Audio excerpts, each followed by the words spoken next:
जरांगे पाटलांनी सरकार शेतकऱ्यांना फक्त तात्पुरता आनंद देण्याचा प्रयत्न करत असल्याचा आरोप केलाय। त्यांच्या मते सरकारच्या पॅकेजमध्ये शेतकऱ्यांचं काही भलं नसल्याचं जरांगे पाटलांनी म्हटलंय। तर पाडव्यानंतर राज्यातील शेतकरी, अभ्यासक, तज्ज्ञ आणि विविध संघटनांच्या प्रतिनिधींची बैठक घेण्यात येणार आहे। या बैठकीत सर्व शेतकऱ्यांशी चर्चा करून भविष्यातील आंदोलनाची तारीख जाहीर केली जाईल असं जरांगे पाटील यांनी सांगितलंय।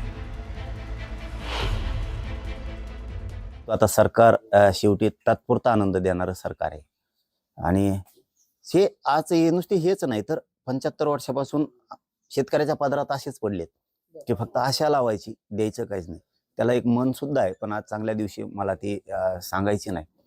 नसता ते आशाला लावायचं आणि पुढे आहे बघा टिंब दाखवायची अशी सवय। आता ते शेतकऱ्याला त्यांना दाखवावं लागणार आहे एखादा बार। आशाला लावायचं आणि टिंब काय आहे ना, तर ते आता दाखवावंच लागणार आहे। दिवाळी पाडवा भाऊबीज झाल्याच्या नंतर सगळ्या शेतकऱ्यांच्या राज्यात असणाऱ्या तज्ज्ञांना, अध्यक्षांना आपण अंतरावलीत बोलून घेऊ, चर्चा करू त्यांच्याशी आणि त्यानंतर मग राज्याची बैठक लावू मोठी आणि तिथं तारीख आंदोलनाची डिक्लेअर करू। आपल्याला रस्त्यावर आणून कपडे फाडावच लागणार आहेत सरकारची, त्याशिवाय आपल्याला न्याय मिळणार नाही ना। जसे 70 वर्षे गेले तसे अनेक पिढ्या आपल्या पुढच्या सुद्धा जातील, आता नाही जाऊ द्यायची। राज्य सरकारने दिवाळी काही दिवस पुढे ढकलावी तसा GR त्यांनी काढावा अशी मागणी धाराशिव ठाकरे गटाचे खासदार ओमराजे निंबाळकर यांनी केली। पूरग्रस्त शेतकऱ्यांना मदत जाहीर करून महिना लोटला तरी सुद्धा ही मदत अद्याप पोहोचलेली नाही।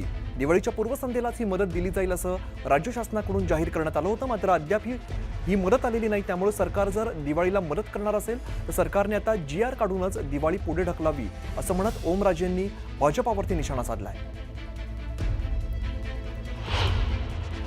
मला तर वाटतं सरकारने एक GR काढावा आणि दिवाळीच काही दिवस पुढे ढकलता येते का बघावी। कारण सरकार ज्या पद्धतीने सांगत होते किंवा दिवाळीच्या पूर्वी आम्ही सगळ्या शेतकऱ्यांना मदत करू, आज तुम्ही प्रत्येक गावागावात जावा, काय अवस्था आहे, काय परिस्थिती आहे। आज सुद्धा अजून जी त्यांचे सगळे सरकारी सोपस्कार आहेत ते सोपस्कार बऱ्याच ठिकाणी शेतकऱ्याला आडवे येतात आणि बऱ्याच शेतकऱ्यांच्या खात्यावर जी रक्कम त्या ठिकाणी जमा झालेली आहे ती रक्कम काय बँकेने आडमुठेपणा केल्यामुळे त्याला होल्ड लावण्याचे प्रकार चालू आहेत आणि मग तिथे शेतकरी नागावला जातोय। पण जी घोषणा सरकारने केली होती की आम्ही दिवाळीच्या पूर्वी सगळ्या शेतकऱ्यांच्या खात्यात मदत करू, मला वाटतंय तशी अंमलात अजिबात आलेली नाही। बुलेटिनमध्ये घेऊयात गावाकडच्या 50 बातम्यांचा वेगवान आढावा।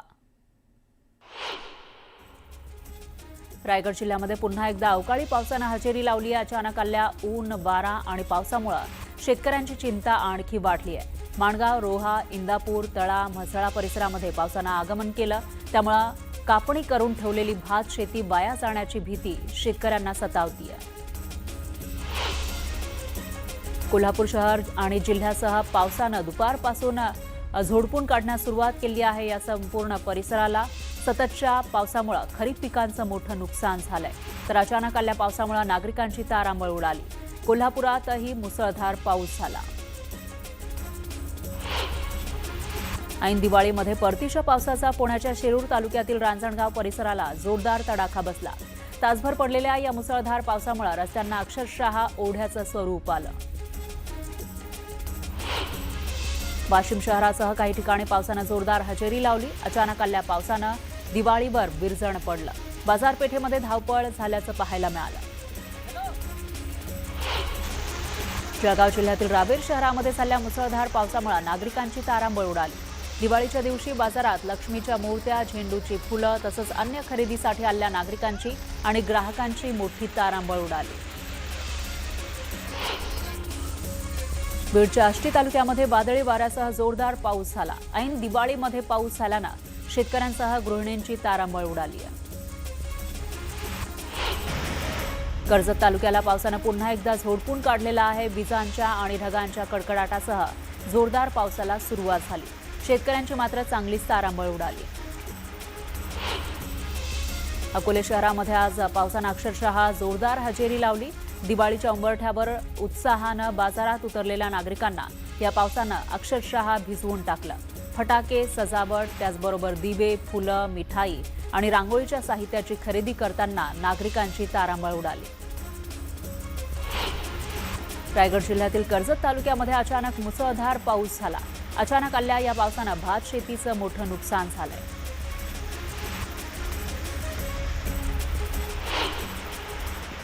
यानंतर एक ब्रेकिंग न्यूज आहे. पुण्यातील जैन बोर्डिंगचा व्यवहार पूर्णपणे रद्द करा अशी मागणी केलेली आहे शेट्टींनी. पुण्यातल्या जैन बोर्डिंगच्या व्यवहाराला स्थगिती दिली असली तरी हा व्यवहार पूर्णपणे रद्द करावा अशी मागणी राजू शेट्टींनी केली आहे. हा व्यवहार रद्द झाला नाही तर भाजपच्या वरिष्ठ नेत्यांकडे तक्रार करणार असा इशाराही त्यांनी दिलाय. सोबतच बुलढाणा अर्बन बँक आणि कर्नाटकातील भाजपच्या एका नेत्याच्या बँकेनं दिलेलं कर्ज हे सुद्धा संशयास्पद आहे अशी टीका त्यांनी केली आहे. याबाबत आपण गप्प बसणार नाही, मुरलीधर मोहोळ यांना चितपट करू असा इशाराही शेट्टींनी दिलाय. त्यांच्याशी बातचीत केली आहे आपले प्रतिनिधी ज्ञानेश्वर साळोखे यांनी.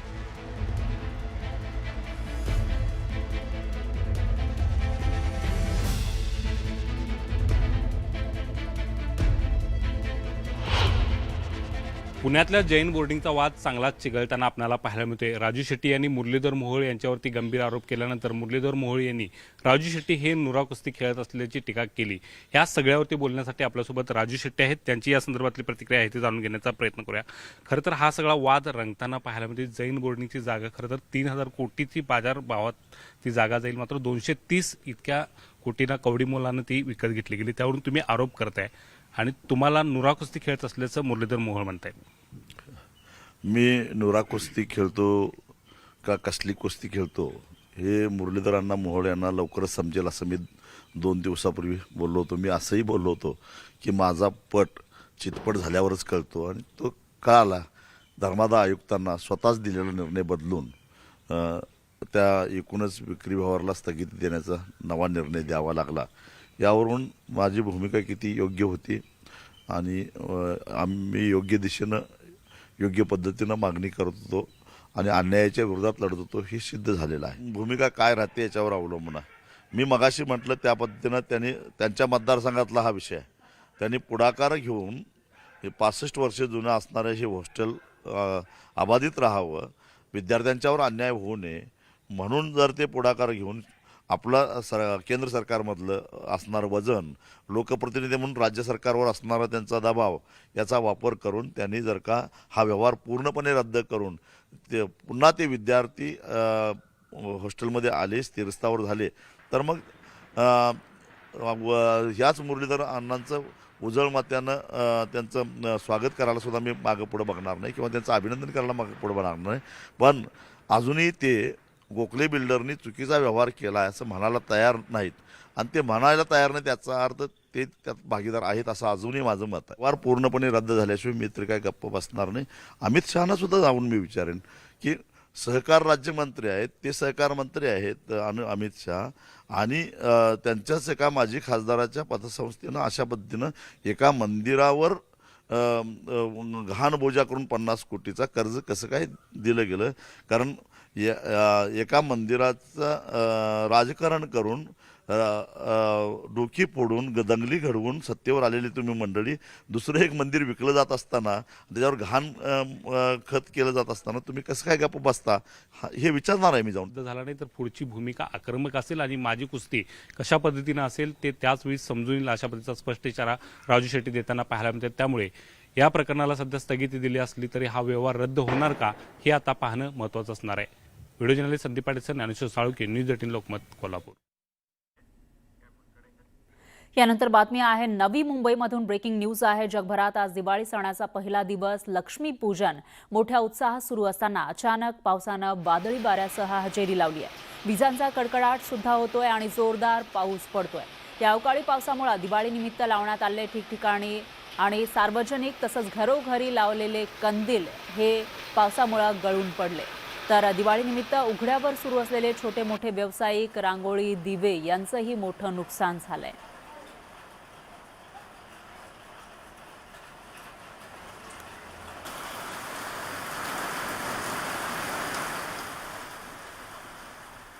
यानंतर पुन्हा घेऊयात बातम्यांचा वेगवान आढावा. लक्ष्मीपूजन निमित्त पुण्यातील महालक्ष्मी देवीला सोन्याची साडी परिधान करण्यात आली आहे. महालक्ष्मी देवीला 16 किलो सोन्याची साडी परिधान करण्यात आली. विविध अलंकारांनी देवीचं रूप सजलंय.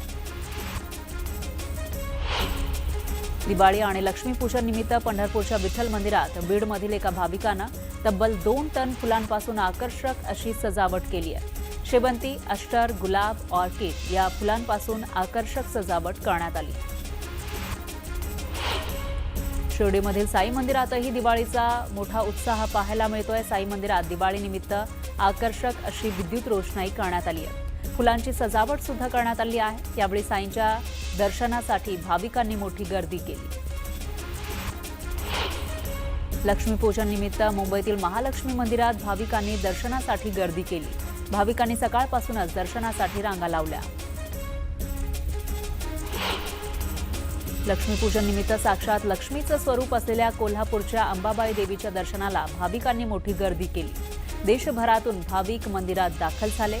त्यावेळी दिवाळीनिमित्त काकडा ही मंदिरामध्ये सुरू झाली आणि पहाटे काकडा दर्शनासाठीही भाविकांनी गर्दी केली.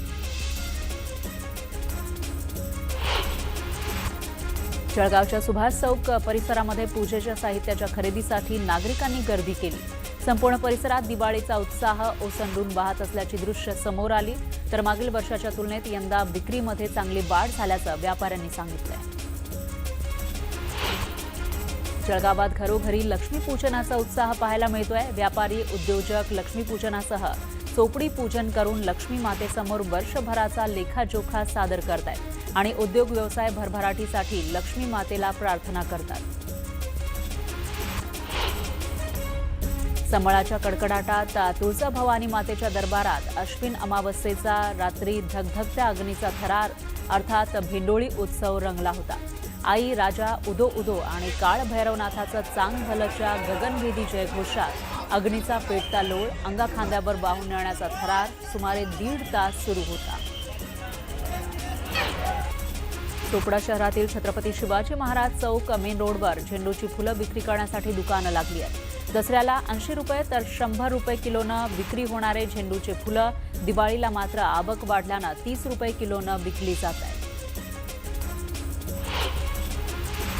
नांदेडच्या बाजारपेठेमध्ये मोठ्या प्रमाणामध्ये झेंडूची आवक वाढलेली आहे, पण फुलं कवडी मोल दरात विक्री होत असल्यानं शेतकऱ्यांची चिंता वाढली आहे. दिवाळीच्या पार्श्वभूमीवर आणि लक्ष्मीपूजनाला अवघे काही तास शिल्लक होते त्यावेळेला जळगावच्या सुवर्णनगरीमध्ये सोन्याच्या दरात अचानक घसरण झाली. सकाळी सोन्याचा दर प्रति तोळा 1,35,000 रुपये इतका होता. मात्र केवळ 3 तासानंतरच दरामध्ये तब्बल 1,500 रुपयांची घसरण झाली आणि सोन्याचा भाव 1,33,500 रुपये तोळा झाला. उल्हासनगरच्या तानाजीनगर परिसरामध्ये ऐन दिवाळी सणात पाणी टंचाई निर्माण झाली आहे. गेल्या 3 महिन्यांपासून या भागामध्ये आणि उल्हासनगरच्या अनेक परिसरात पाणी टंचाई आहे. दिवाळीच्या दिवशी पालघरमध्ये श्रमजीवी संघटनेनं वाडा पोलीस ठाण्यात ठिय्या आंदोलन केलं.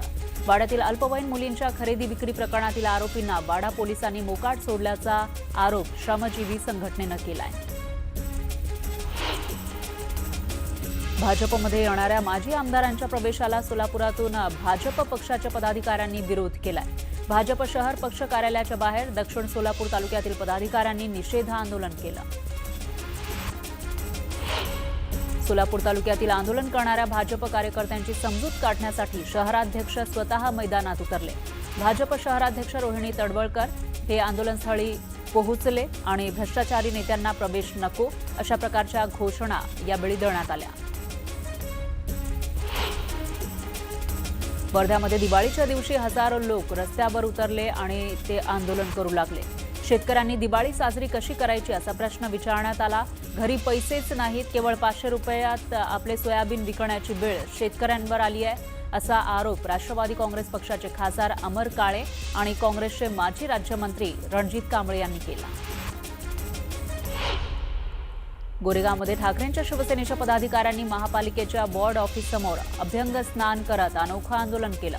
प्रभाग क्रमांक 52 मधील पाणी टंचाईच्या निषेधार्थ ठाकरे सेनेकडून आंदोलन करण्यात आलं.